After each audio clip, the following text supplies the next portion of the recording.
আমি যখন এরকম ট্রাক্টরের ভিডিও করতে যাই তখন আমার মনে মনে হয় যদি আমারও এরকম 2টা ট্রাক্টর থাকতো তাহলে কতই ভালো হতো। প্রতিদিন অন্তত 20-30 হাজার টাকা করে উপার্জন করা যেত খরচ খরচা বাদ দিয়ে। আসলে মানুষের মনের আশা খুব কঠিন জিনিস।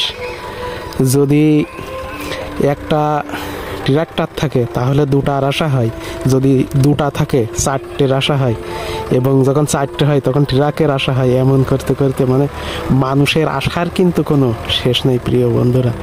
তাই এক সময় মনের ভিতরে আশাও হয়, আবার মনকে বুঝাই যে যা আছে তাতেই খুশি থাকো, এটাই ভালো, এটাই সর্বোত্তম।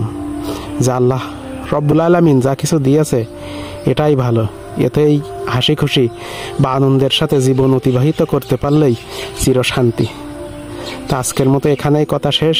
আগামী ভিডিওতে ইনশাল্লাহ কথা হবে।